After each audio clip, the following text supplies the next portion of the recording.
Hey guys, John V here from Phone Arena. Right now you're watching our in-depth video review of this guy here, the iPad mini. It's available right now. You can pick it up for $330, it's a 16GB Wi-Fi version, and of course it's going to jump in price depending on if you go with the higher memory capacity one or even one that has a 4G LTE connectivity. Now it's kind of weird because with the iPhone we saw it go from a smaller screen to a larger screen, but with this latest iPad it went from a larger screen down to a smaller screen. Now it's 7.9 inches on here and shares many of the same specifications found with the iPad 2, strange enough. Same resolution, 1024 by 768, so it's not a Retina display. It has a dual-core 1GHz Apple A5 processor with 512 megabytes of RAM. So we're going to find out whether or not at that price point, $330, it's going to make the iPad mini a competitive offering out there. Compared to some other tablets in the same size category, there's no question about it. The iPad mini really stands out for its incredible, svelte construction. Even though this design is nothing really new, it's just basically what we've seen before, but just the improvements made to how skinny it's made, and of course its construction really stands it apart from other things out there. Now, it utilizes some of the design elements found with the iPhone 5. For example, you have the chamfer bevel edge around there, and it is extremely, wide in the hand to hold just because of the larger display compared to some 7-inch tablets out there. And of course, when you factor in its 4:3 aspect ratio of the display, kind of attributes to the wider form in the hand, but nevertheless still able to hold it with one hand. A little bit easier if you hold it towards one side like so. Now, the other amazing thing is just how skinny this guy is. It's actually skinnier than the iPhone 5, which is pretty amazing when you think about that. And on top of that, it's constructed of some premium choice materials. You have the unibody aluminum, giving it its added strength and durability, evenly distributed with its weight, giving it, a sense of, sturdiness all around. But it's really difficult to actually remove all the smudges in the back there. But for the most part, very amazing when it comes to just the overall construction. It really sets it apart from every other tablet we've seen thus far. As much as we adore the impeccable construction of the iPad mini, we gotta say the display is probably the most disappointing part about it. You'd think Apple would probably bring a Retina display on this guy, but it doesn't. In fact, it uses the same resolution as the original iPad and the iPad 2. 7.9-inch IPS LCD panel featuring a resolution of 768 by 1024. Obviously, for here in the home screen with the icons and the text, not a problem at all, but we definitely notice the lacking its details when it comes to like web browsing. Of course, from a zoomed out view, text can be a little bit difficult to make out, especially from far glance, but of course, it's remedied by just doing pinch gestures. But when you compare it to some of the other displays out there, like we've seen already in the Kindle Fire HD, you'd imagine that Apple would bring something a little bit more high resolution. But nevertheless, you still have all the great qualities about Apple's displays here. For example, some nice natural color tones, you got some wide viewing angles, a high brightness output. So as far as outdoor visibility, it's not a problem. Naturally, there's no issues in terms of accidental presses with the iPad mini's physical home button. It's recessed just like before, but still responsive as ever. Of course, there's a front-facing camera on here. It's a 1.2 megapixel one and has the ability to shoot 720p videos. As for the kind of buttons and their placements, it's the same thing we've seen already on previous iPads. You have the volume control and also the mute switch on the right-hand side, and they're very responsive and very distinct. On the top trim, we have the very pronounced and dedicated power button. You have the microphone here and 3.5mm headset jack. The other new thing found with the iPad mini that we didn't see with the other previous iPad models, the fact that it's now utilizing Apple's proprietary Lightning docking port for its connection here for data and charging connectivity, and you have also stereo speakers.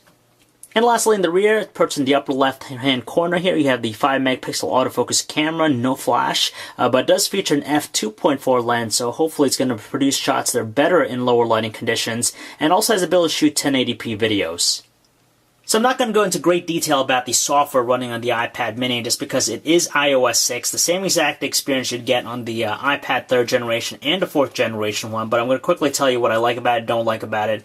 So first of all, it's very easy, it's straightforward, intuitive, so it's first time, getting used to the tablet platform. This is definitely something you want to take a look at. We love its simplicity, but at the same time, it's kind of lacking in personalization that you find with other rival platforms, and it's very basic with its grid-like approach.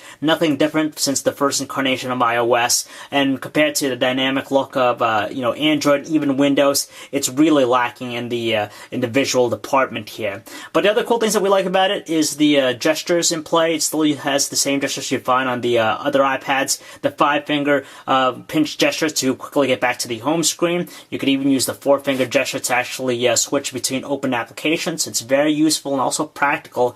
And of course, the notifications panel has all the stuff we'd need and on top of that you could even post to Facebook and Twitter. Internally, the iPad mini is sporting the same hardware as the iPad 2. Specifically, it's a 1 GHz dual-core Apple A5 processor with 512 megabytes of RAM. So on paper, there's nothing stellar compared to the quad cores out there, but when it comes to the real-world performance, we're more than convinced and happy by its performance. You can tell here with the home screen, it's able to track our finger very tightly. So for pretty much all basic tasks, it executes it fairly well here. A few issues. It has that good finesse and fluidity with its operation. So if it's opening up applications, if you're going into the web browser and you're going to do some pinch zooming and even some kinetic scrolling, it has that nice level of fluidity that we really like. On top of that, even more processor-intensive a task, like gaming for example, it's still able to provide us a really good performance. It barely lags in slowdown, and overall, you can't quite count it out in terms of raw processing power. Since the iPad mini is sporting a smaller display compared to the iPad 3rd generation and 4th generation models, it's a little bit tougher and more challenging to actually type away using the landscape keyboard here, just because with the smaller footprint, of course the layout's going to be a little bit limiting, but still very responsive and quick in its performance. We actually prefer using the portrait option here, just because our thumbs are able to encompass the entire layout with very few issues in terms of having to stretch them out. And of course, you could use a split style keyboard if you prefer, which also works in landscape, so that kind of helps out as well. For what it's worth, the iPad mini is still a great device when it comes to web browsing. It might not have the extensive features found with the Galaxy Note 10.1, like the hovering feature of it, but regardless of that, it still has all the qualities we love about it. Some tight pinch gestures and even kinetic scrolling, so great navigational controls. It loads up our site here properly and very quickly, and of course, specific versions of the iPad will feature 4G LTE connectivity, so you get faster data speeds. Seeing that this is running iOS 6, there's nothing different about the music player interface here on the iPad mini. The same exact one I've been used to in previous iPads, so it's very conventional in terms of its presentation and even its functionality. However, we gotta say, the audio quality from its two speakers, it's very powerful, if not just as strong as the speaker on the iPad 3rd generation model, and it's probably one of the strongest ones out there. Not surprisingly, the iPad mini is a great device if you're going to be watching high-definition videos like the one we have here, which is encoded in H.264. Unfortunately, though, it doesn't offer support for a wide array of codecs out of the box, but regardless of that, it's still a pleasant thing to look at just because it's playing it very smoothly, very few issues of lag or slowdown, some pleasant colors, and of course, the real estate is decent enough as well. Just to show you guys, here's the camera UI on the iPad mini. Now, we like that it's clutter-free, but unfortunately, though, it's kind of lacking when it comes to manual settings and even shooting modes. You have the shutter key on the right-hand side. It rotates too when you're shooting in portrait, and you have some buttons to some other things. For example, if you press options, the only thing you're given is just the grid. You could switch between the cameras and even to video or even still shot. If you swipe to the right, you gain access to the camera, so you could quickly preview what you just shot, and it's very fast too when it comes to snapping photos. It's pretty instantaneous, especially once it quickly focuses in. You could even do a digital zoom by doing pinch gestures.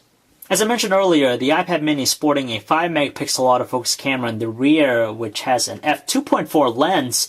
Now, even though I wouldn't necessarily use a tablet to take photos, the smaller size of the iPad mini kind of helps out in that aspect. And if it was the only thing laying around, I'd definitely still use it. Now, as far as the quality is concerned, though, it's good for a tablet, but compared to some of these smartphone leads out there, it's not quite in the same level. But as a whole, as long as there's adequate lighting, especially in outdoor situations, it has a good balance with its overall quality. Some average details combined with some natural-looking colors. It handles dynamic range fairly well here, so it doesn't overexpose certain areas more than others. In lower lighting situations, however, though, we do notice just some graininess, some softer details, but again, the exposure kind of helps out, so it doesn't really overexpose certain areas. At the same time, the iPad mini takes some nice-looking 1080p videos with its camera as well. More than acceptable, and it definitely stands higher than some other tablets out there. Now, even though it's lacking continuous autofocus, you still have touch focus enabled, so you can actually modify it on the go. But we like it for its neutral balance. You have some average details, natural-looking colors, smooth recording at 29 frames per second, and its exposure is fairly gradual. It's not sensitive or jerky like that. And audio quality is clear and distinctive. So we've been checking out the Wi-Fi only version of the iPad mini, and to tell you the truth, the battery life is exceptional, definitely better than some other tablets out there. In fact, it pushed out a little bit more juice compared to the experience that we find on the third generation iPad model. Now, we're able to get at least a day and a half of normal usage, but of course, if you're going to be using the cellular connected version of the iPad mini, especially on 4G LTE connectivity, you can expect the figure to drop tremendously. Obviously, pricing matters to a lot of people, and in an age where we have $200 tablets that have HD displays, quad-core processors, some might not feel that you're getting a whole bang for the buck with the iPad mini, especially when it starts at $330 for the base 16GB version, Wi-Fi version, and of course that's going to jump up if you choose to go with one that has higher memory capacity and even cellular connectivity. But beyond that, the most important thing here is that this is a premium tablet. That's why it's priced at $330 and not something lower. The thing that stands out most is just the impeccable construction of the iPad mini. It's unmatched in this category. No other tablets within its size category can match it. It has some nice choice materials, one svelte body, and just really radiates as a premium device. And of course, the experience is unchanged, but still you get that wonderful ecosystem of iPad optimized applications. So even though you're spending more money on this guy and you might not have some impressive specs, it still gets the job done, and it's more travel friendly than the regular iPad. So if you'd like to learn more about the iPad mini, guys, you could check out our website, phonearena.com. This is John V. Thanks for watching.